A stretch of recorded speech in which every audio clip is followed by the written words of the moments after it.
Greetings and yep, already started that off wrong. Y'all already know how your councilman does. He's either gonna get it right or he's gonna try to get it right.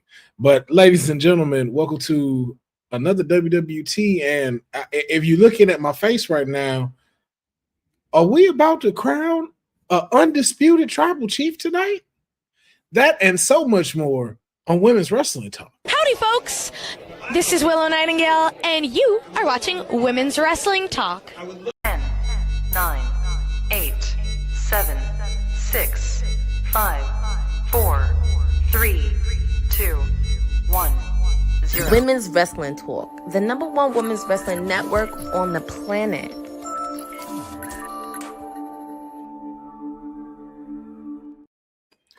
Greetings and happy Friday to everybody out there. Welcome to another episode of WWT Live, where we are talking about the latest in wrestling news. Now, of course, I am your councilman here today at the helm. Got a lot of our panelists busy, but of course, they made sure I wasn't here by myself to just talk to the crowd. No. We are coming fresh off the heels of a Wednesday night war. It was NXT, it was AEW Dynamite, and now, of course, it is just us two, it seems, for this episode right now. But ladies and gentlemen, we have Stone Cold Courtney in the building. I love how me and my tag team partnership, that stuff is just spreading to everybody. We need to start getting posters and shirts. I know that would be crazy. Happy Friday. It's the end of the week. We have SmackDown tonight. Lots to talk about what's happening and so many wonderful things happening in the good old wrestling world. Yes, we do, man. Shout out to the folks that's already jumping here into the chat. Easy Night. Oh, yeah. Ready for another episode of WWT Live. Cousin Ron in the building. Hey, yo, and happy Friday, WWT fam. Happy Friday to you. And also, happy birthday to our producer from the future, Dylan. Shout out to him and happy birthday to you, brother. All from everybody here at WWT. I know the folks that aren't here also wish you a very great birthday. Thank you for all the clips that you provide us and interests that you have gave us, man, just helping to strengthen what WWT is all about. Shout out to special little nobodies as well joining, and as well as Eric Isaacs, man. Appreciate y'all coming through. Now, I'm not sure if he's if the birthday boy is in here, but we're going to do a solid, and we're going to start off with the SmackDown. Look at me. The SmackDown preview for tonight. And let me tell you, just like my shirt, it's a blockbuster episode. I'm letting y'all know that now. Blockbuster is not around for, you young folks like Courtney. Blockbuster was a dope place. We used to go and rent videos. No. So you be trying to act like you not in our age bracket. So I'm going to treat you like you're not in our age bracket, all right? And I'm explaining Blockbuster, which was a dope place. You used to go over there.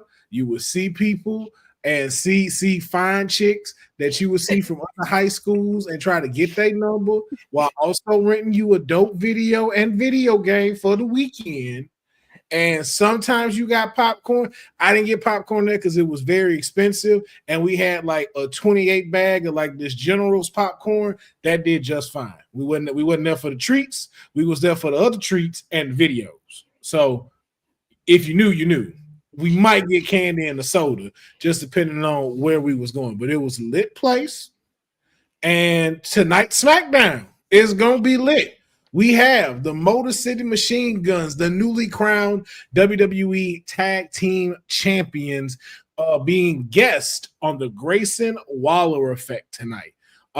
Courtney, I just want to get your thoughts. Guest on the Grayson Waller Effect and A-Town Down Under in the same ring.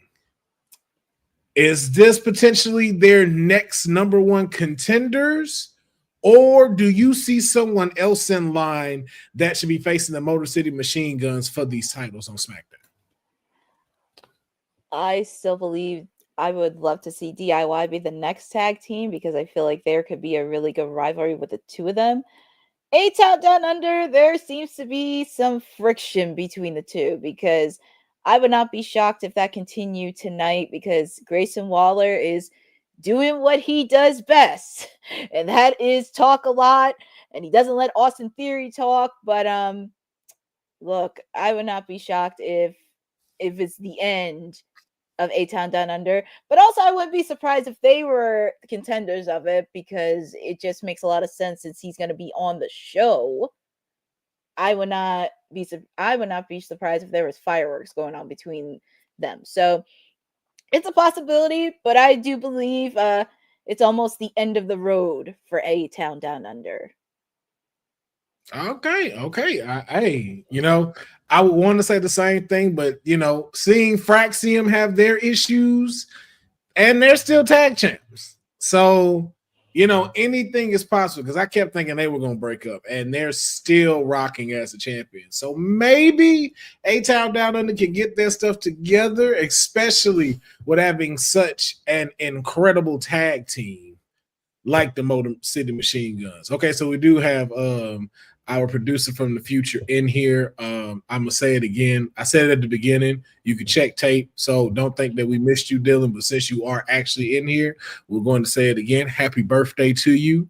Thank you for being our producer, all that you do with the dope clips and the dope intros. We appreciate you, sir, and we hope you're having the best of birthdays. This should be like the start of your birthday right now, actually, I think. Or was it yesterday? Wait, how does this work? Was your birthday yesterday or today? It was probably yesterday. Yeah, because then TK was like, today is his birthday. We need to say birthday. That was like in the whole afternoon. When is your birthday? When does it officially start? Australia is ahead. My birthday was yesterday. His birthday, man, you got us out here texting you late and stuff. I'm thinking I'm right on time sending him a personal DM at like 8:30 in the morning, thinking I'm doing something right. Well, actually, I guess I did do something right. I guess I texted him on his actual birthday then. If that's the case, it was just very late. Was it past 12 when I sent it? Because then it still counts. If I sent it during that time, it still counts. Okay, he said it worked for us. Dylan said it's the 8th for y'all, so it works. Okay, so this motherfucker has 2 birthdays. This is what he's letting us know. That's some shit. I need to get some international friends so I can celebrate my shit twice like that. That is extraordinary. That's dope. This man got 2 birthdays basically. Wow. But yes. Motor City Machine Guns, Grayson Waller effect tonight. We also got the Temu Bloodline showing up tonight. It was just to come talk, but we found some breaking news out that we're gonna get to in a little bit. Now, outside of the breaking news that we've gotten, Courtney, so we're gonna stay from that till we get to it. What do you expect Solo and the Temu Bloodline to say after picking up this victory from Roman Reigns and the OG Bloodline at Crown Jewel? I mean, at this point, the focus is pretty much on War Games. It's pretty much the focus right now because, him picking up a win at Crown Jewel, that's pretty huge. And also, with the whole snafu with Sammy and Roman and Jay, I don't think that's going to get resolved soon, but I know Solo still wants a piece of Roman Reigns, and he also really wants to be the true tribal chief. You see how I have an air quotes tribal chief? Mm-hmm. So I think this is going to be an important moment for Solo, considering moving forward. We're already heading into War Games. We're going to see what happens moving forward, and curious, he's gonna be gloating about his win anyway, and he wants to continue running terror throughout the SmackDown brand. Yeah. First of all, Solo the Thumb Sokoa is hilarious. That's pretty funny. Pose of all 6 wins he's gotten on the main roster, that's probably the biggest one over Roman Reigns. Not many people pin Roman. That is very true. That is very true. Also on tonight's show, we do have Bayley versus Candice LeRae tonight on SmackDown. Every time I now hear Candice, I think of Indy and I get sad because I knew Indy was the next one. Now with Candice LeRae in the picture, and man. But yes, Boza, first off, not my tribal chief. Second, I expect War Games to be official tonight. Yes, hopefully we will hear something about Survivor Series now that we've moved past Crown Jewel. And speaking of the aftermath of Crown Jewel, Sami Zayn will be on SmackDown tonight, and he will be addressing the one and only tribal chief Roman Reigns tonight. Will he be addressing the incident that happened at Crown Jewel? Will he be here to say that he is pledging his loyalty to the bloodline? And does this lead into or a help of the cause and effects of War Games coming possibly have to be this month, not possibly this month, but this month we shall see with Sami Zayn being in the building. But this was the breaking news that we received about SmackDown tonight. There's going to be an undisputed tribal chief acknowledgement ceremony planned for WWE SmackDown. Now, with Solo Sikoa pinning Roman Reigns, Courtney, does that make him the undisputed tribal chief, or has it truly been decided yet with especially everything that Roman's done? This is always tricky because he did get his biggest win over Roman, considering the record, but I don't think Roman is out yet. I know if she was here, she would, but I don't think Roman's not going to back down yet, because even though he did lose, I mean, he has nothing to lose at this point. And unfortunately, Solo has the Umafala that Roman got from his father, but I just don't think Roman's going to acknowledge him yet, because I feel like he has a plan up his sleeve. Yeah, I don't think the whole undisputed tribal chief, I don't think we've gotten there just yet, if that makes sense. Like only 3 people acknowledge you as their tribal chief, Solo. Like I don't know if that's enough. I don't know if that's enough for us to be going undisputed tribal chief. The tribal chief it's never been disputed that he wasn't the tribal chief. So because of that, I'm with you, Courtney, that I think this is a lot of shenanigans are going to come into play with this, and I definitely see Mick Foley Jr. messing it all up and stuff. So Solo will fall in line. Hey, I'm with you, but who will he fall in line to? Because like Honey says, even though she's not here, as Honey says, there's always a final boss cooking somewhere. Yes, there is. Let's see, JD Smith. Solo is the undisputed chief. Roman lost the title, then ran off for a vacation instead of handling business. You remember he was champ for like 1,300 days, right?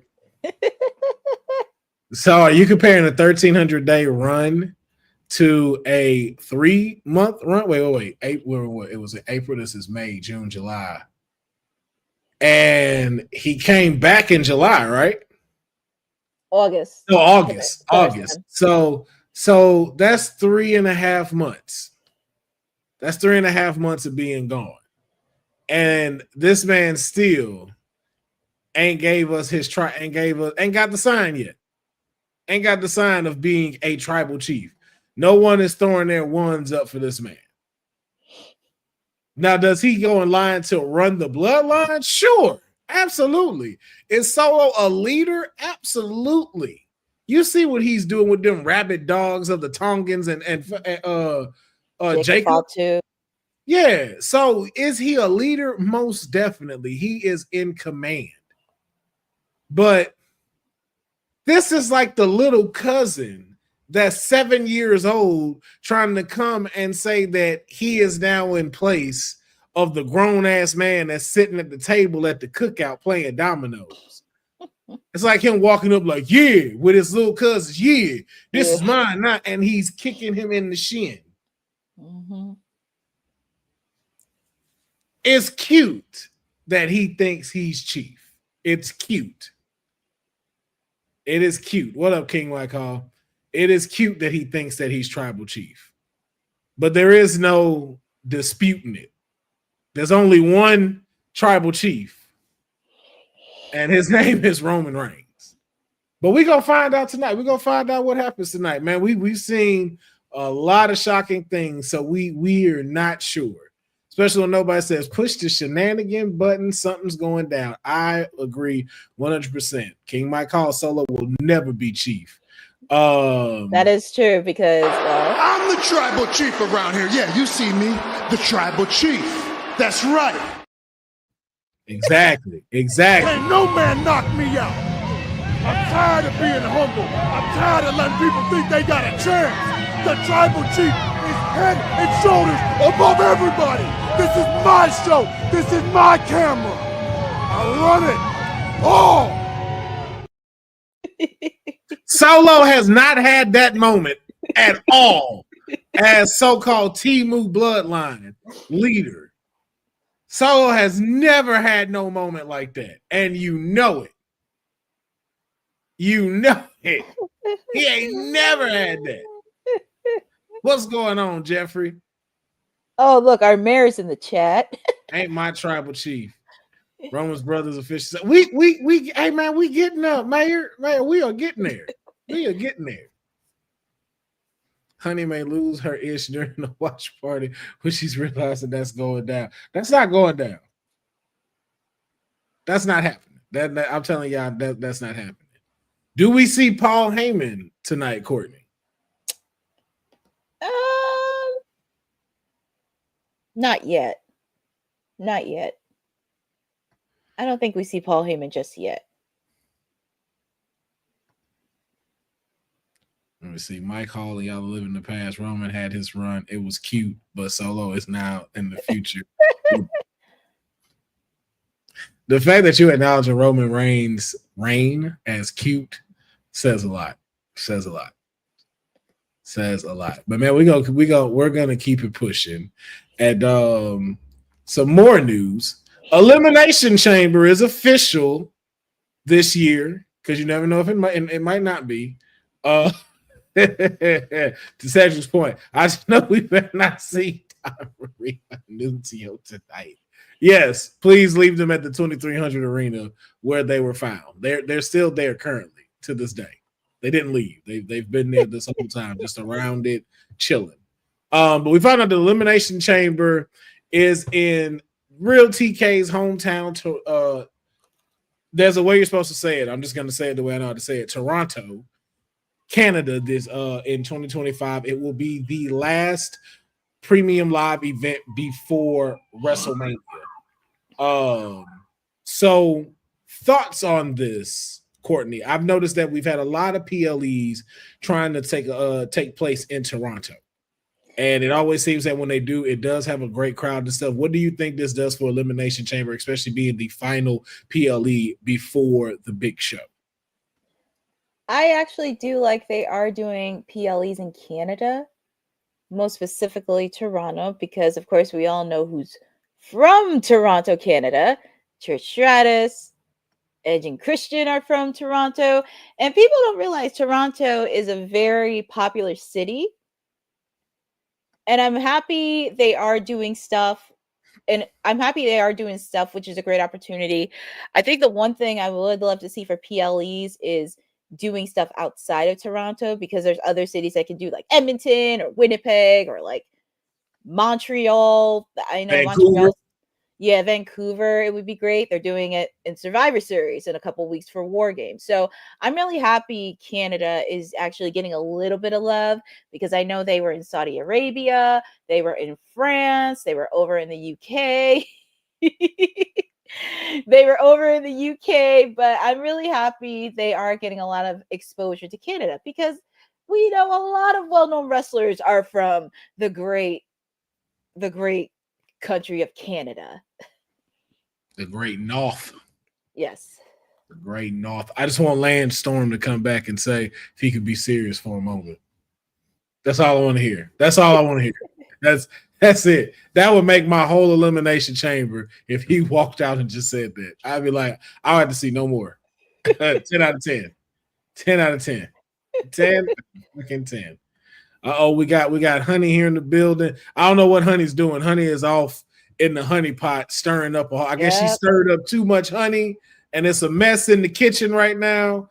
So I guess that's also breaking news. Like this feel like TMZ news now. The more that I read this, like this sound like bullshit. The more that I read it now, seeing this. But we will have the Honey Night SmackDown, but Honey is unavailable this evening. You know, like we said, some of our panelists, we get busy, interviews, work, whole bunch of stuff going on, but have no fear because Stone Cold Courtney is here. That's right, Stone Cold Courtney will be taking over. It's an invasion of the SmackDown watch along and post show this Friday. So if you are a fan of the watch along, then please stick around after because Courtney will be in the building. Join the community. Got a lot to discuss, especially with this BS right here that I see up here.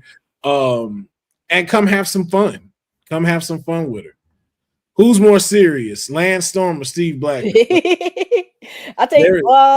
Let's start, but I gotta go with Steve Blackman. Like that. Steve Blackman is intense. That's different from serious. He's intense because I saw him dance with Rikishi. All right, Steve Blackman shook his hips. Mm-hmm. You can't unsee that. Nope. There's her reacting to that breaking news story. Yes, if this is teams. Saw the straw cups. I do need one of those straw cups. TK Short on the SmackDown watch. Wow. Ooh, damn. Jeez, Mayor. Jeez. Who? Bows of Life happens. We have two hosts that gave us an entertaining Wednesday night war on WWT Live. Yes, we did. Shout out to you, Courtney, because you was definitely holding it down. Yeah, it was an entertaining Wednesday night wars. It was very, very fun with Dynamite, AEW, and it was just very fun. But of course, it actually takes us to our next. Oh, it takes us to... I'm just thinking, what the fuck? Oh, embracing because of Dynamite. It's a embracing and celebrating. Yep. Yes. So what would the Wednesday night war be if we didn't talk about it on Friday and we talk about who's the winner in this Wednesday night war? Yeah. All right. It was two shows going back to back like it was Monday night. Both shows had great lineups. Yes, you are hearing me correctly. Both shows had great lineups. But someone had to come out on top. And of course, as you can see on the screen, if you see the placement of the faces, then you already know who was the victor in these Wednesday night wars. And that was NXT. NXT got a whopping 619,000 views as AEW Dynamite came in with 523,000 views on Wednesday night. Now, I'm going to say this. I am going to say this out loud, and I'm going to say it live on camera. So Courtney knows. Courtney knows I ain't going to be that type of person. So I'm going to say it out loud. And this is me being 100% honest. AEW had the better show Wednesday. I think because of the two matches that we had and the fact that they were women, that's what ran it. The 10-man tag match and the hardcore match is what sold it because we had a high percentage in the first hour and we had a very high percentage in the final hour, in the final 30 minutes, which was, of course, those two matches. That's what made the lead pan out a little bit. But as far as the card is concerned, AEW had a better card Wednesday night than NXT did because that in between wasn't where it was. We had like $1,000 bread. We making a sandwich. We had $1,000 bread. but we had Walmart cut lunch meat, and I'm talking about like great value, not the good one. We had the government cheese on there, the old onions and tomatoes, and the lettuce that's still a little slightly crispy, but on the parts kind of wet. That was the NXT Sandwich Wednesday. Again, $1,000 bread. That middle part though, that's why I say the women should take over the driver's seat. But I want to ask you, Courtney, how did you feel about Dynamite's card, especially with Full Gear right around the corner? Do you feel like this gets you even more excited for Full Gear? Does it help push for next week's Dynamite? Or, was this just kind of one of those, like, did it get the ratings that it deserved, or should it gotten more based off of the card that happened? Here's the thing, because I watched WWT live on Wednesday, and I know when people saw that card, they were just like, eh. They were like, the matches aren't going to happen, especially with the learning tree. It was like, bleh. And then some of the other ones, Hook and Christian Cage, they were like, eh. Like some of them, they were just kind of looking like, eh. But they delivered in those matches. And I have to say, every single match, including the ring of the fight for dishonor between the conglomeration of the learning tree, was actually pretty entertaining. I mean, there was bodies everywhere, chair shots, and also I do low-key like that storyline because it gives all of them an opportunity, and it looks like they had chemistry. Yes, Boza, I will agree with that. I do believe Penelope Ford and Jamie Hager should have been a bit longer, or they should have had the match a little bit earlier. Because I feel like if you say you have the best women's roster, you need to showcase a lot of your ladies. Like, of course, we saw Jamie and Penelope. We saw Chris Statlander being the crap out of Camille and Mercedes. With her car, by the way. But I would love to see a lot more, most specifically on Mariah May on the women, because she is the women's champion. I wouldn't mind seeing her do a promo, but they're doing it very slowly. And Mr. Bossman Tony, he snuck one in there because with Ricochet's partner, everybody thought it was going to be Will Ospreay or Mark Davis, but we saw the return of Powerhouse Hobbs. Yes, we did. We did, and he really had a good showing. And then, of course, we saw Will Ospreay return after the match. So it was really nice to see Powerhouse Hobbs, and I really hope he does have a really good, solid run, considering he was everything. But Bossman Tony Khan snuck it on everybody else. He did trick him, because there's a few times he does have a few tricks up his sleeves, which I'm happy. But I'm very excited with the match card, and it really gets me excited for Full Gear in a couple weeks because it really expanded the rivalry with Orange Cassidy and Jon Moxley, Hangman versus Jay White. We're also going to see a rivalry with Hook and Christian Cage, and we may see the return of Taz, but there are a lot of storylines that are building up. Also, Private Party is going to be defending their tag team titles in a fatal four-way match. So the tournament kicks off tomorrow on Collision because there's going to be a series of matches. Collision tomorrow is going to be the Outrunners versus Top Flight. Next week, it'll be the House of Black versus FTR. And also, we do have another match that will be actually two. Konosuke Takeshita versus Adam Cole. And also Jay White and Juice Robinson taking on Christian Cage and Hangman Adam Page next week. So we do have some matches. Also, the final qualifying match is going to be Le Faction Incomprenable with Rush and the Beast Mortos taking on the Acclaimed. So the winners of those four matches will face off against Private Party at Full Gear. So it is shaping up to be a good solid card. I'm excited. I'm excited to actually attend it live because this will be my first PLE of AEW. And of course, being in my home state. So all they have to do is just really keep the wheel going and not stop. Keep the wheel going. Do not stop. Just continue to push out storylines. And yes, Dylan, Chris Statlander turned babyface. She turned babyface right after All Out because of that. I'm happy she's far away from that weasel Stokely Hathaway. But yes, Chris Statlander is a babyface. And also, we get to see Mercedes Moné defend her title against Chris Statlander at Full Gear. So it's really shaping up to be a solid card. And I'm happy they are matching their matches a little early than scrambling to the last minute.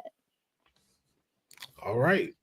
Just remember, though, this is what won the war. I just want you to know. This is what won the war right here. All of that is great. I'm so happy for AEW. Y'all done had the Avengers though Wednesday on Dynamite. We had the Avengers on NXT. We had the Avengers on NXT. We got Endgame at WrestleMania. This was like Young Avengers. This is the movie everybody was waiting for. And it delivered all the way. All the way. Boza, why you bringing up old shit, though? Why you bringing up old shit? Okay, it is Dylan's birthday, and he got 2 birthdays because he lived in the future. Why you can't be bringing up old shit on his birthday? That's not cool, Boza. Not on Dylan's birthday. No. But it's cool. It's cool. All right. It's cool. I don't even notice her down there. It's focus on the Avengers. All right. Remember, she's the reason all this picture happened. It took all of them to defeat her. I just want y'all to know that. Okay. Because everybody hit their special on her. That is Thanos laying down right there. And I want y'all to know that. It took 5 Captain Marvels to take down my client. I'm just throwing that out there. I'm just throwing that out there. I know they don't mess around, but I'm just letting you know. All right, yeah. Someone has to be the villain. And bravo to my client for knowing when to make a moment. And that's what she did for these ladies. So once again, thank you, Roxanne Perez. This is why you are the greatest. This is why you are one of the greatest. But we're gonna keep it pushing. And I want to talk about WWE ID. I feel like I said that fast and not right. WWE ID has signed one of its newest members, and it's a prospect, Cartwheel Jack Summit. Now, if you're like myself, may not know too much about Jack Summit, but Courtney, do you happen to know a little bit more about Jack Summit? I don't know too much of him, but I've seen his social posts, so that has been floating around a bit. But that name does not speak. I'm not going to say it doesn't, but I have seen the name float around a bit.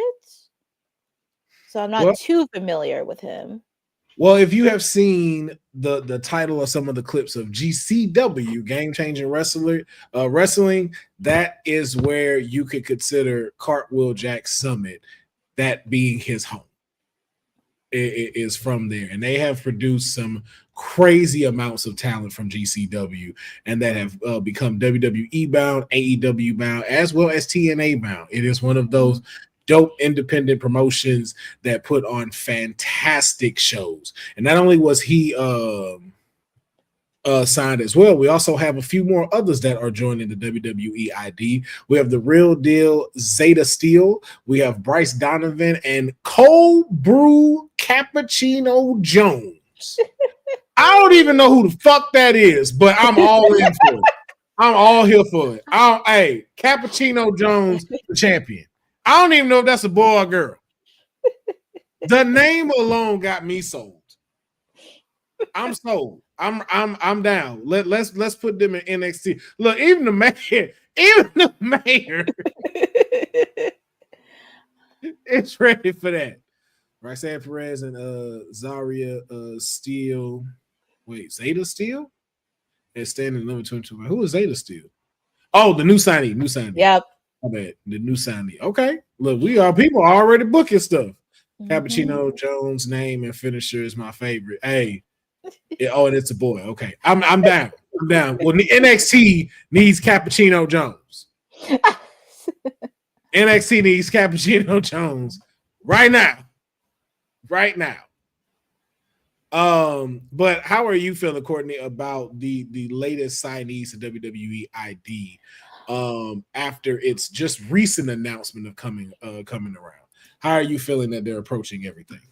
It's really exciting. It's a very exciting opportunity. Professor in the chat, he was super excited to see some of these prospects. Also, I'm very excited to see Bryce's name because a little known fact, even though he wrestled at Wrestle Open in Massachusetts, he started off at Creative Pro Wrestling School, and a lot of AEW stars came from there, like MJF, Chris Statlander, Max Caster, also Anthony Bowens, because he did the one in New Jersey. So this is really huge. And Bryce also wrestled at Ring of Honor.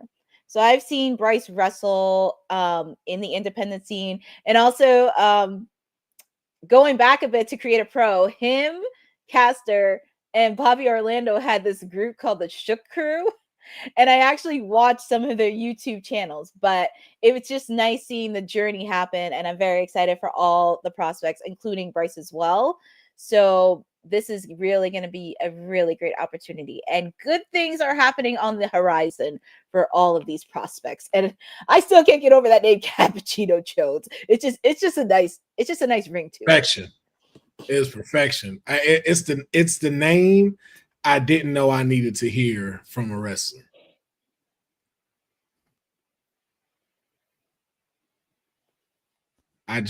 When is he at NXT? Like when are they signing him? Like, let's get this going. I want to get this going. When is this happening? Make this happen, HBK. But shout out to all of these prospects. Shout out to all of the independent wrestling schools as well that are now signed into the WWE ID. Once again, just creating a better bridge to continue to have the industry that we love so much rise further and further. Like I said, I think he even talked about it like price-wise. I look forward to when we start seeing like these athletes being paid in the $1 million range. It's like all of them, not just the top dogs, all of them. Like I want to start seeing those type of numbers for wrestlers, especially as much as they do. And keeping it just a little bit short with this one. Prayers and praise go out to Carl Anderson. He recently had surgery, and it was a successful surgery. He is now back at home resting well. He has said he will be back into rehabilitation as soon as he feels like he possibly can, and will be back in the ring in no time. But shout out to Carl Anderson. Hope he is doing well. Hope he is continuing to have a safe recovery, and we look very forward to seeing the Good Brothers back in the ring and having some tag titles around them. I cannot wait to see them go up against Motor City Machine Guns. Yes. That would be a fun rivalry to see. Yes, it will. So shout out to you, Carl Anderson. Hope you're feeling well.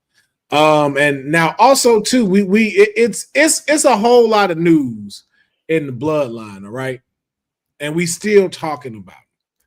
So now what we're talking about though is that we have another member of the Samoan dynasty, the Anawahis.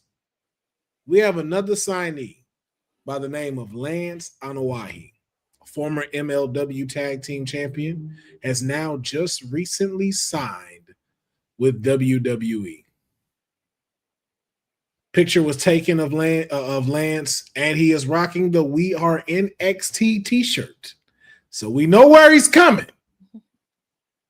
Courtney, your thoughts on this 32-year-old who is, of course, the son of Samu, and has over 12 years of wrestling experience, again, in MLW, Pro Wrestling, Noah, and even WWE itself. How are you feeling about this new signee to WWE? I actually do. It's just, I mean, hey, the Samoan family keeps getting better and better. You get a signing left and right. But in all seriousness, I really enjoy this signing because if he does go to NXT, it does give an opportunity, because maybe a lot of people may not know who he is, especially if he wrestled in the independent scene. And also it's a really great opportunity for him to be in NXT, because some of the commentators can at least put a lot of more story to him, you know, being just Samoan and in the bloodline. So that's an opportunity. The next question is, if he does go to NXT and sooner or later, if he does pick up, which bloodline is he going to join with? That's the $1 million question, because nowadays you have people from the Samoa family left and right, and it's a war games with these two bloodlines. It's like, who's going to join who? But now having him and Hikuleo there, like, there's room for that fight. Because, like, how many? I always keep forgetting. How many people are in war games? Is it 4 or is it 5 on each team? I would believe 5-on-5. So it's 5-on-5, right? Mm-hmm. So then that means we still need 2. We need 2 more people in this bloodline story for war games, and we now just got. Because I could definitely see those 2 coming in. Well, hold on. Ron said, "What is it originally?" Hikuleo Cappuccino. It all sounds like one name now, though. If you think about it, Hikuleo Cappuccino. I know. That's just sound like somebody's full name. I know. Which sounds cool as fuck. It sounds cool as fuck. I'm gonna have to name my son Cappuccino Jones, and he's gonna be a detective. That's what I'm gonna do. Appreciate that, Cappuccino Jones. But yeah. Do you? So I'm gonna ask you, Courtney. Do you think it's too quick to pull that trigger? Do you think we have enough time for that to be introduced? I mean, I want to say it's too quick, but it's a WWE. A lot of things have happened. Anything in the wrestling world, it's like almost anything can happen. You don't know what to expect, and Mr. Triple H is probably cooking a lot backstage, especially because this is WWE's final PLE of 2024. So he wants to end this final PLE with a bang. So is Saturday night main event not considered one? I would say yeah, since it's Saturday, but it could be a PLE, but I could think of it. Or is it just like a special presentation? I think it's a special presentation. This is like a special of Saturday nights, but Survivor Series is their final PLE for the year. But hey, we'll see what Mr. Triple H has, because it's a Survivor Series. We've seen a lot of unexpected surprises at Survivor Series. I mean, I could go back to last year when CM Punk came back to Survivor Series. I know. I mean, there's a lot of stuff that's happened, and I feel like I don't want to say people sleep on Survivor Series, but Survivor Series had a lot of really good moments. I mean, outside, of course, the Montreal Screwjob.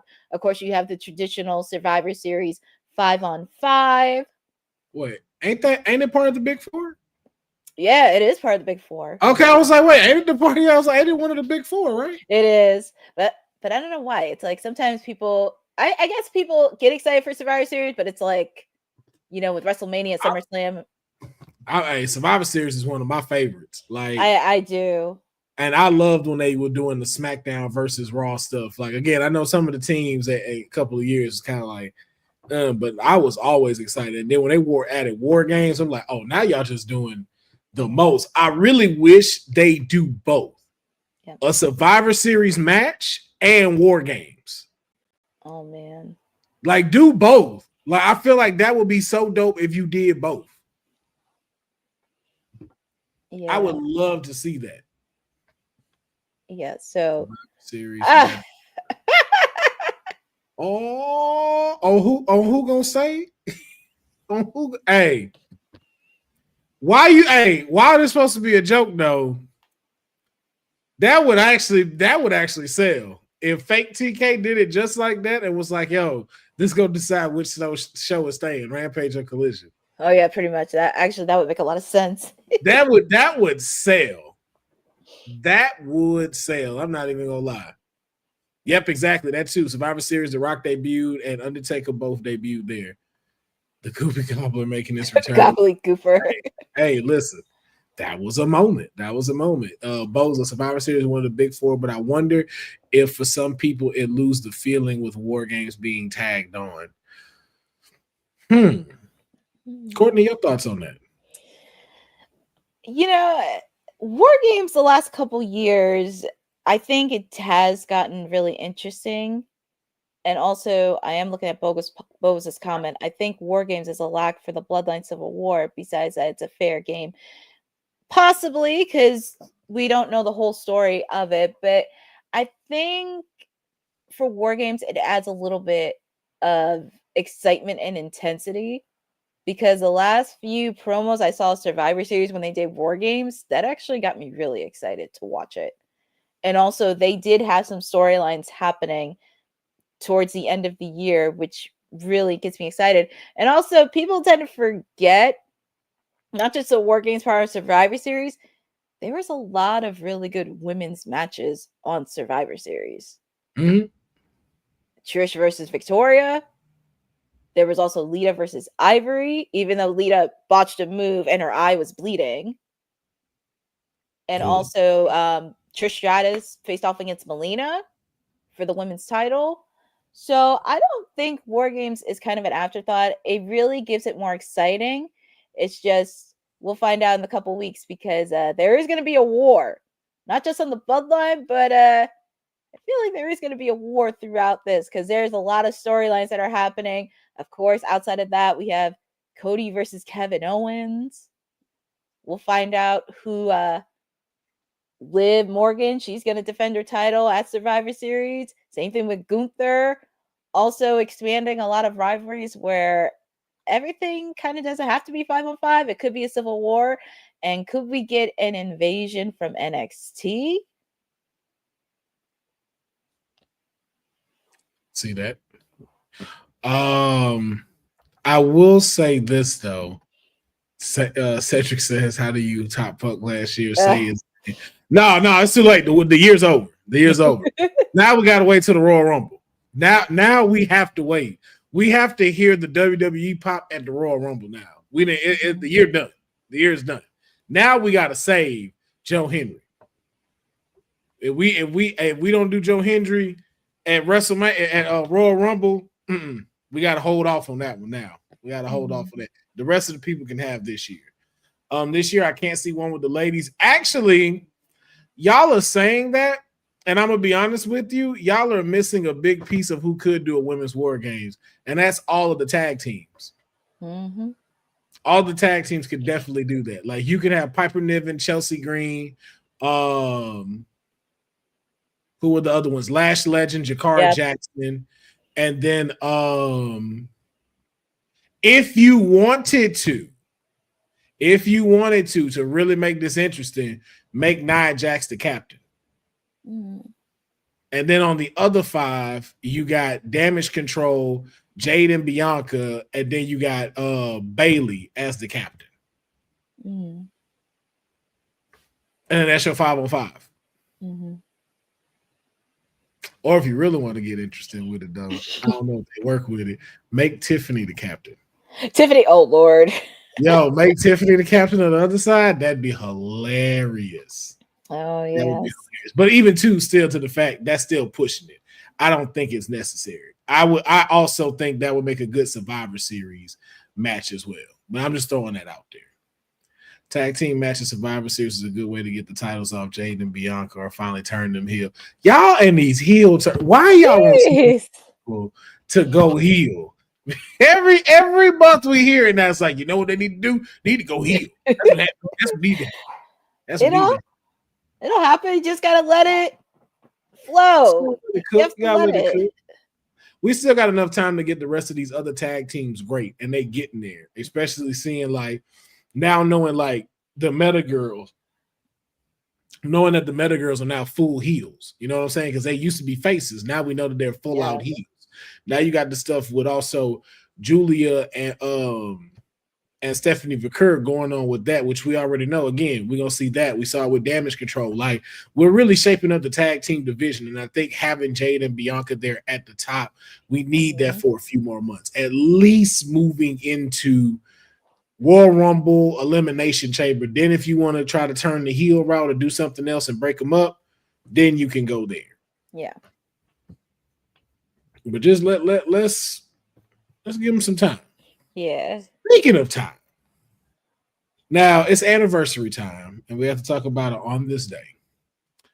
On this day, I believe, Courtney, you said it was 20 years ago? Yeah, 20 years ago. 20 years ago, we if you are a fan of Monday Night Raw, you witnessed something that lived in this man's career in infamy for quite some time.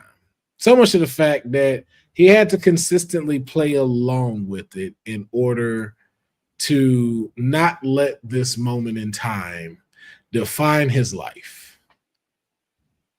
Ladies and gentlemen, WWT, 20 years ago, Snitsky on Monday Night Raw punted a baby into an audience.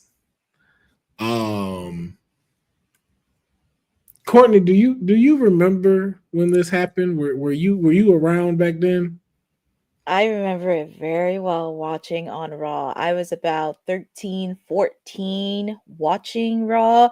And by the way, this was on Chris Jericho's highlight reel, folks, by the way. And I remember that because he had Lita on as a guest. And I just can't believe that moment. And I'll never forget when he tried to kick that baby, somebody yelled out Michael Jackson.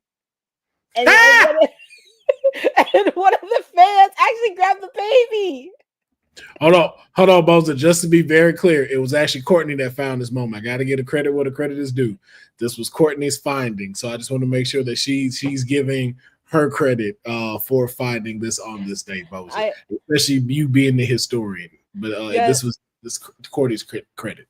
I mean, honestly, I'll never forget that. And then he tried to intimidate Lita, and then he tried to kick the crap out of Jericho. And I think he had a match with Jericho after that happened. But yeah, I do remember that being on the highlight reel. It was crazy because like Trish and Lita were having their thing, and then Snitsky comes along. I'm just I still got the football, baby. That's the real question. That is the real question. What a baby at? Who got the baby? Who got the baby that he kicked? After all of these years, you still have it? What has happened to it, man? But that happened 20 years ago. Gene Snitsky punted a baby and then tried to tell us that it was not his fault. And that is a moment in wrestling history. We hope that you enjoyed that. And due to that, we are going to go on a little quick commercial break before we get out of here with some of the final news, because we do have the SmackDown watch-along coming up. Snitsky punted a baby. This episode of Women's Wrestling Talk has been brought to you by All Caribbean Wrestling. Catch the wave. Go to allcaribbeanwrestling.com to check out all the latest pay-per-views, or go on the YouTube page at All Caribbean Wrestling. Also, go and check out their socials on Instagram at All Caribbean Wrestling and on X at All Caribbean WR1. Hey, yo, you. Yeah, you that's watching this. You sitting on the couch staring at the screen not knowing what you want to do like this is an online college. Are you tired of wearing shirts that make you look like an extra stuck in catering? Do you want to step your wrestling swag game up to the next level? Then Women's Wrestling Talk has got you covered. Like literally. Are you for life in pink or black and white? Or maybe you're the EST and people need to respect you accordingly. Want to put some pride in your stride and show off the muscle in your hustle? Then make sure you check out the WWT store. Not now, but right now. Alright? What you waiting for?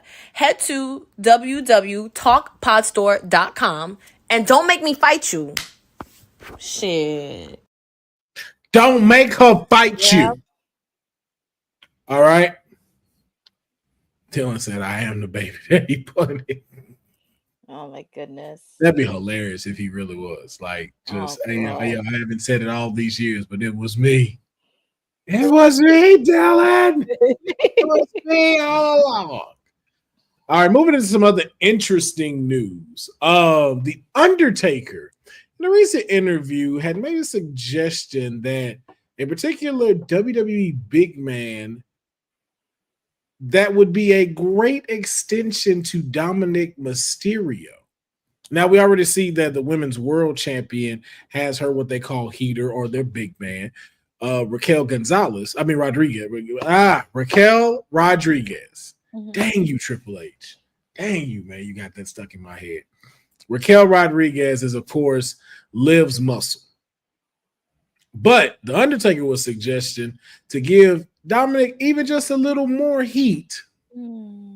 Having Omos as his big man. Omos as Dominic's Diesel to his Shawn Michaels. Courtney, what do you think about that suggestion from The Undertaker and this pairing of those two superstars? That would be an interesting, and plus we haven't seen Omos on television for quite some time. So this could really be a good opportunity for him. And also, I can imagine Dominic being the sneaky little heel that he is, letting Omos terrorize the entire roster on Raw and thinking like nobody could beat him. But this could also be a good opportunity because you could bring in Obafemi onto the main roster to challenge Omos. Very true. Very true. I think this is cool. And then something to answer this with Jeffrey's statement. Didn't they do this with AJ Styles already? They did do this with AJ Styles already, and they were a former tag team, to your point, Boza. Yes, we have seen that he's pretty much stuck. But here's the difference that I'm going to tell you of why this would work with Dominic. AJ Styles did not need Omos. We never believed AJ Styles needed someone to help him to get to becoming a champion. AJ Styles is AJ freaking Styles. We've known this man since the Bullet Club, since the TNA days. We know this man needs nobody. This man spent a whole summer beating up John Cena. So it didn't come off having him as a big man because you already fight all of your own fights. Now, having someone like a Dominic who is great in the ring, it makes it more believable with him having an Omos because we've already seen what happens with him versus Damian Priest. Now, for him and Damian, it's very easy for Dominic to get a sneaky win, but it always ends in him taking a razor's edge from Damian and being knocked out. Imagine Omos being there for him, being able to take care of a Damian Priest where you now got Dominic at the top, getting his hand raised by Omos and being carried out by Omos. That gives Dominic way much more heat, and it makes it more believable of Dominic winning a title. Because even when he won the North American title, remember he had the Judgment Day, so they had to cheat to get him to win. We still don't know if Dominic's there yet to just win one flat on his own. And we are, and then to your point, Jeffrey, Dom is good at playing some chicken shit. He is. He's very good at it. Yes, especially like the Cowley Hill needs a good heavy. This can really work. It really can. It could really work to have Omos have screen time. People that be wanting to come up to him, be like, yo, I'll fight Dominic Mysterio. Be like, nah, you're going to face Omos. I ain't going to fight you tonight. If you beat Omos, then you can take on me. Omos being the one to take out Rey Mysterio for him, there's a lot of potential storyline with that works a lot better than it would have with the AJ Styles. Because, again, we just don't believe that AJ Styles needs any help. Dylan says, bring back Snitsky to beat Dom's. Oh, Lord. Snitsky. He really wants Snitsky to come back. Whoa, Snitsky back? I didn't see it like a few people that you'd be like, man, if they could do one more run. Snitsky, no. And this time frame too. Oh God, I can imagine. You want Snitsky punting babies? If he did that now, there would be so much outrage on social from the IWC and wrestlers of the world. We gonna mess around and not have wrestling no more. Buddy says Tiffany is about to steal the title and Dom. Ooh. Oh God. Steal him. I do have a question for you on that, Courtney. Is Dom with the title, or is he with the person holding the title? Because Tiffany raised a very interesting point. Like, if he jumps to Tiff, is he really just belt chasing? That is really interesting because I was talking about this on Honey's SmackDown Live show because I said I had a feeling Liv was going to turn on Dominic first because she did had her plan. She did her revenge tour and she's going to drop him because she already has Raquel. So it's like she can at least drop the dead weight. Now, Tiffy, I could see that, but I don't know if I could see her with Dom. She's too pretty to be with Dom. She's too yeah, you're right. I'm trying to see the angle of how Dom would be treated by her. Yeah. Because it's almost kind of like he like how he would say like Rhea was like made him feel like his puppy and stuff like that. I feel like she would really do that. Be like, hold my money in the bank. Hold my money in the bank. I know. I can see I feel like she would really boss him around. It's just like, do we want to see that from Dominic? I don't know. And you may want to talk to Mr. Ludwig about that. Hey, man, that's all camera. That don't count. I know. Ain't in the store. I know. Ain't in the store. I know. Nah, that ain't in the store. Dom is going to Ludwig her. Ludwig her Kaiser. Sir, that was great. That was excellent, Special of Nobody's. That was top notch. Thank you for that, sir. We gonna see. We are going to see, but that's very interesting, though. I would love to see something with Omos as Dominic's big man.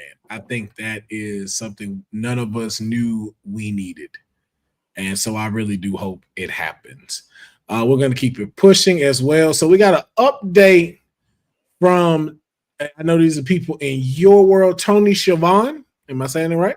Tony Schiavone. Tony Schiavone, I was close. Tony Schiavone gave us an update on AEW star Kenny Omega.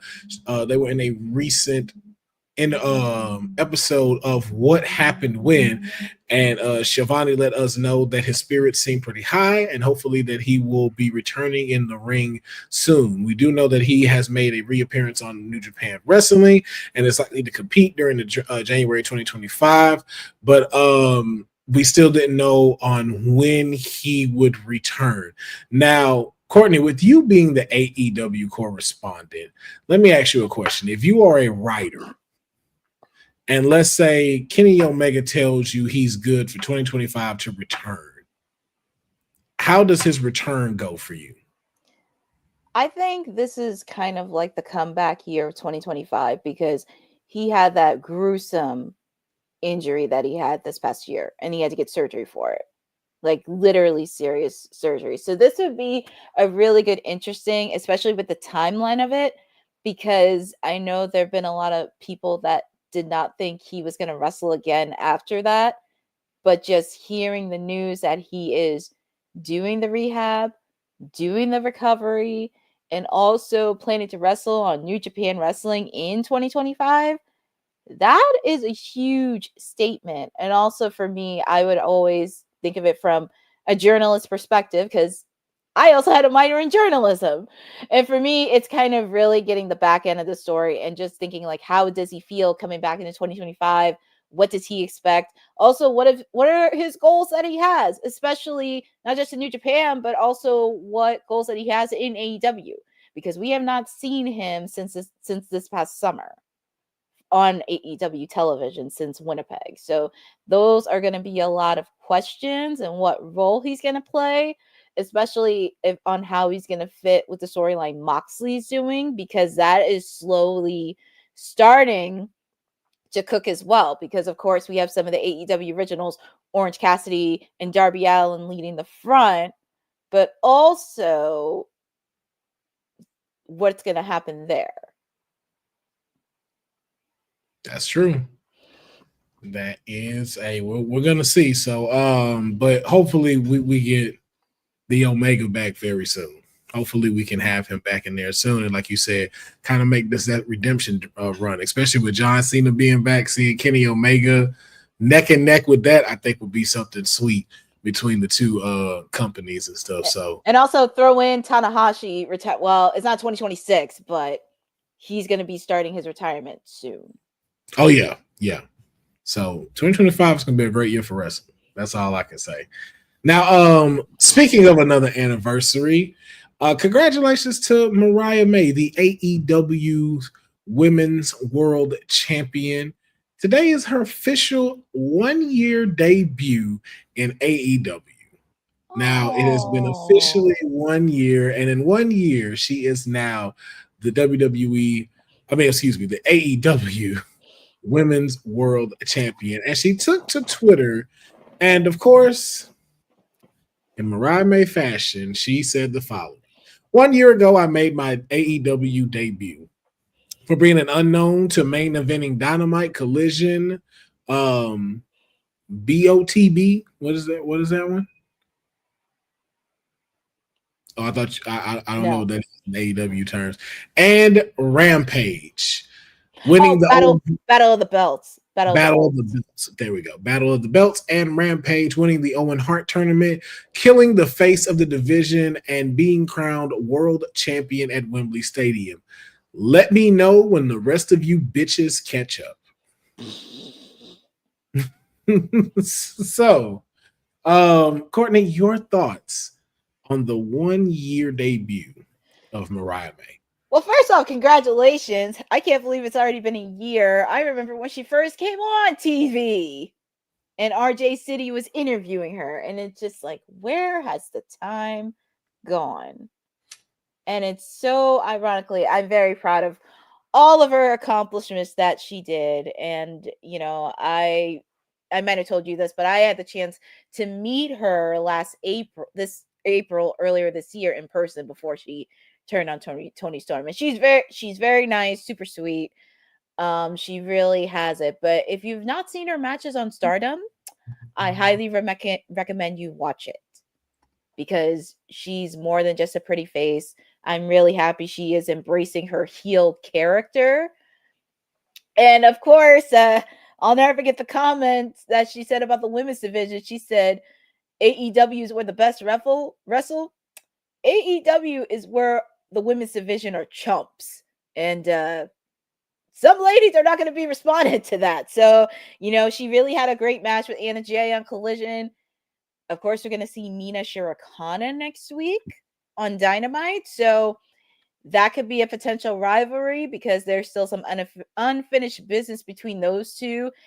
And also, you cannot forget my client, the Timeless One, because even though she's all over the world, she's traveling, she's doing movies, she's doing appearances, she still has to meet her when they come to Australia in February. Yes, they are. And we know that is definitely waiting for her. But congrats to Mariah May on a well-stacked year in AEW. Accomplishments on top of accomplishments, and looking to see what she adds even more. And as always, when you're ready, you see the logo in the back. When you're ready, though. When you're ready. When AEW has done everything you need for it to do. You seen our division. I'm just throwing it out there. All right. And last but certainly not least, we have a new X Division champion, and his name is Moose. Moose this week recently captured the X Division championship from Speedball. Now, question, Courtney. How do we feel about Moose being the new X Division's champion, especially after coming off of a historic TNA championship run not too long ago? Mm-hmm. How are you feeling about him being a new X Division champion? First off, congratulations to him.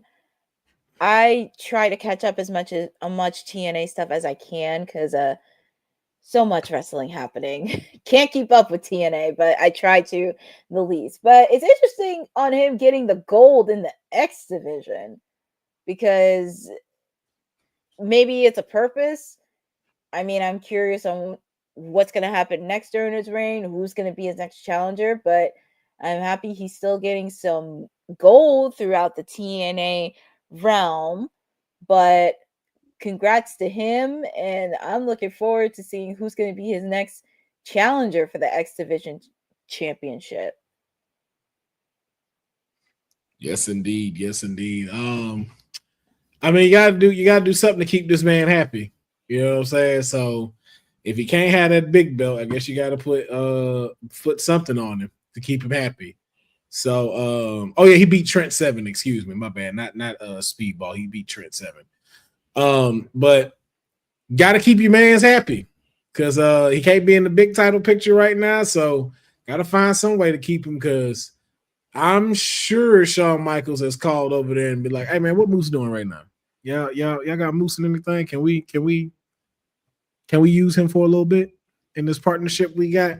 So that's what it feels like to me. Kind of feels like, hey, we're trying to make sure that we keep this person happy, especially with contracts ending.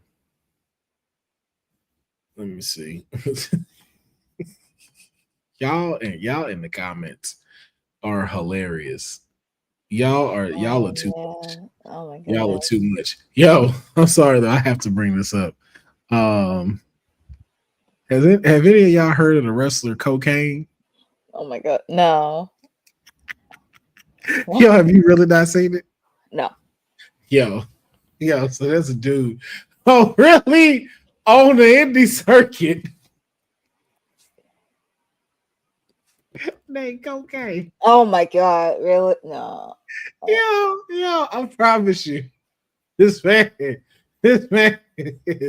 is doing God's work. Oh my god. God forgive me. I'm sorry. Okay, because y'all think I'm playing. Hold on. I promise you. See, y'all think it's a game. I'm gonna put our stuff big too. Wait a minute. Y'all think I'm playing. Oh my goodness. Before we get up out of here, y'all think I'm joking. There is a wrestler around here. Cocaine. Let me look up the hashtag.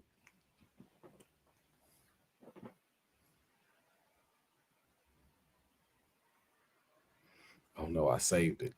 Thank goodness.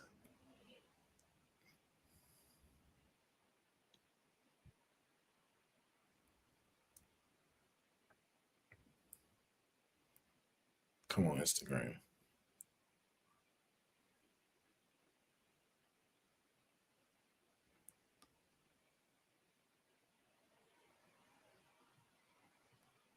Did I save it? Oh, did I really not save it? That's wild, yo, that I really did not save it.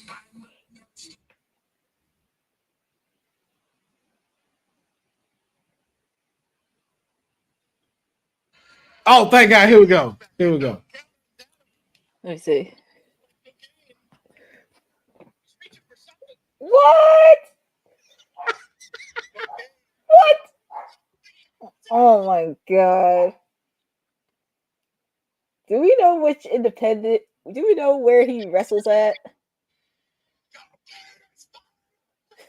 Oh my goodness.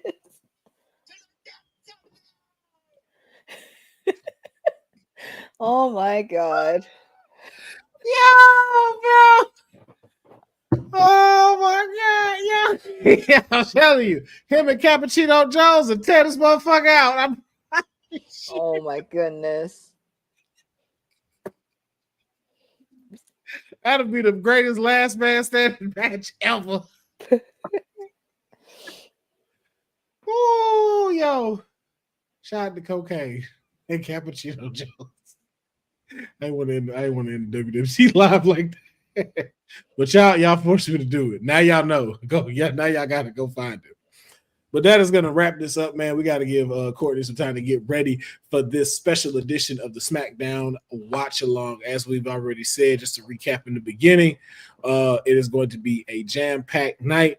We got the Motor City Machine Guns on the Grayson Waller Effect. We got the Temu Bloodline here tonight. We also got Sami Zayn confronting Roman Reigns in the ring, talking about the effects of Crown Jewel, as well as breaking news, a undisputed Tribal Chief acknowledgement ceremony planned for WWE SmackDown. So believe me when I tell you, Courtney has a blockbuster episode, so you don't want to miss her reactions because they are always the best. But before we get up out of here, we want to make sure that y'all always know where to follow and support our WWT panelists. Courtney, let them know where they can follow you and support you. Well, they can always find me here on WWT Live every Monday, Wednesday, and Friday.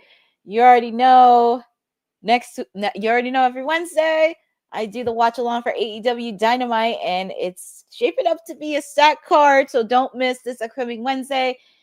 As Councilman mentioned, I will be doing the watch along in favor for Honey tonight, so it's going to be a packed show. Then don't miss it. And I did have an announcement I'm going to make, so I'm actually going to make it to you since the rest of our team is out. So the last couple weeks, we've been talking a lot about independent wrestling the last couple weeks. So I was very excited that I got to interact with a wrestling school near me called the Monster Factory. It's been around for 10 plus years. It's been owned by Larry Sharp and Danny Cage. Unfortunately, Larry Sharp passed away and Danny is the owner, but it's in Gloucester County, which is not far from me and right near Philly. It has many people that have graduated from there and wrestled, such as Riddle, Sheamus, QT Marshall, and even most recently Damian Priest, because Damian talked about that in his documentary at that time when he was at the school, and he really is beneficial. But I also noticed they actually have an all-women's independent wrestling promotion underneath the Monster Factory called Bell to Bell. I got to meet their owner, Melissa, who's been around the block for 20 years, and she actually owns a women's-owned wrestling, which is an opportunity for women in the independent scene to do that. I got to go to a show earlier this year, and I'm very excited to continue that relationship because later this month we are doing a toy drive in one of their shows on November 30th. We are donating toys to kids who are either affected or infected with HIV. And also there's a possibility yours truly may be doing commentary. So I'm very excited for this opportunity. And of course, it's a WWT Live because we advocate for all the ladies. So I'm really excited for this partnership as well, and just really supporting all the independent wrestlers, especially in the Jersey area. See, this is the shit I've been waiting on from Courtney. Courtney be over here just giving out her social handles like she don't be doing shit. And TK told me about her. I was like, I know she be out here in these streets like that.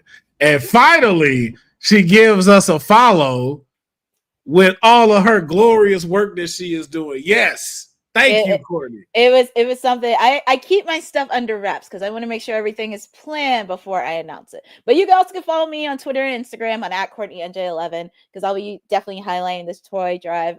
Melissa's excited. I'm excited. Monster Factory's excited. And I'm excited to continue the partnership with them. Yes, indeed. And before I let y'all know, well, I can just say it first, man. Y'all already know where to follow and support me. Will Pharaoh, PHARAOH. That's on all socials and YouTube and Twitch. You can always catch me on here most of the time, Monday through Friday.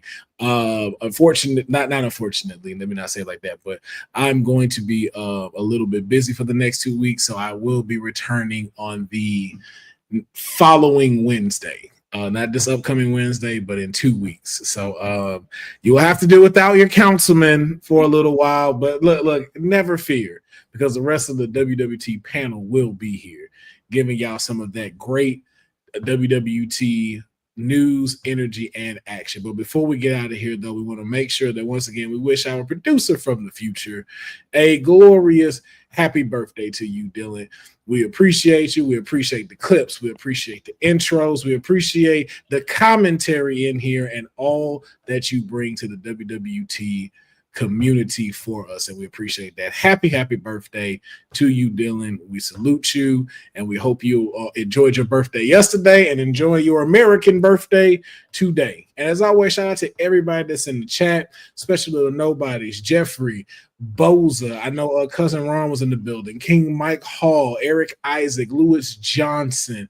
Of course, Dylan. Honey was up in here. We know the mayor stopped by to drop a little bit of knowledge on us as well. I believe Antoine Phillips was also up in here. Easy Not, Mr. Opinionated. Shout out to each and every single one of you for always jumping in here, commenting with us, and keeping this show as fiery as you possibly can. Chris LeClaire as well. I'm like, honey, I always want to make sure I catch everybody that I possibly can. And I think I got him. It was just one more person with an orange one. Oh, Christopher LeClaire, but the same person. And Bobby Batito. Appreciate y'all jumping in today with us and watching another episode. We hope you enjoyed. We hope you have a fantastic weekend, and we will see you Monday on the Veterans Day. But until then, take care on WWT, the #1 women's wrestling network on the planet. I did that for you, Courtney. I got it right? Yes, you did. Yes! Yes! Take that, Miss Rogers. Thanks for joining WWT. Don't forget to like us on all social media platforms at WWTalkpod. Like and subscribe on all video and audio platforms, like yesterday, my G. And check out our website at www talkpod.com. Thanks for watching Women's Wrestling Talk, the #1 women's wrestling network on the planet.